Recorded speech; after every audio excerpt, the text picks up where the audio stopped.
আমরা এই হত্যাকারীকে আমরা আমাদের চোখের সামনে দেখতে চাই।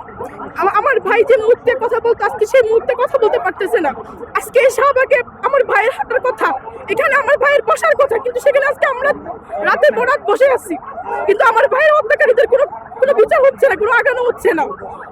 আমরা আশা করবো যত তাড়াতাড়ি সম্ভব আমাদের ভাইয়ের হত্যাকারীকে আমাদের চোখের সামনে ধরে নিয়ে আসুক। অবশ্যই সেটা উপদেষ্টাদের ব্যর্থতা, ইন্টারিমের ব্যর্থতা। আমরা চাই তারা এই ব্যর্থতা ঘুচিয়ে তারা বিচারটা তাড়াতাড়ি করে নিয়ে আসুক। খুনি যেখানেই থাকুক না কেন খুনিকে নিয়ে আসুক, খুনি পৃথিবীর যে প্রান্তে থাকুক না কেন খুনিকে নিয়ে আসুক। আমরা আমাদের চোখের সামনে সেটা দেখতে চাই। ভারতীয় আগ্রাসনের বিরুদ্ধে যারাই কথা বলছে এ পর্যন্ত তাদেরই আমার জীবন দেওয়া লাগছে। আর কতগুলো জীবন নিয়ে তারা এগুলা বন্ধ করবে আমার জানা নাই, কিন্তু আমাদের মুখ বন্ধ হবে না। ভারতীয় আগ্রাসন আমরা চাই না।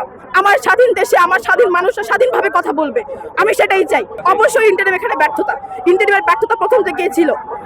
আমার জুলাইয়ের হাজার হাজার ভাইয়ের রক্তের উপর তারা এই সরকার বসছে, সেই রক্তের সাথে তারা বেইমানি করছে। জুলাইয়ের গাদ্দার দিন দিন করে বেড়ে যাইতেছে।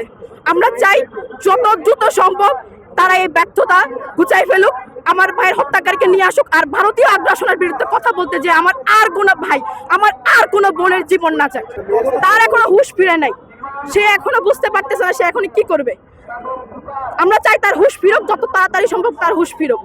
আমরা তার সাথে তাকে বলতে চাই যত তাড়াতাড়ি সম্ভব আপনারা এটার বিচার করেন।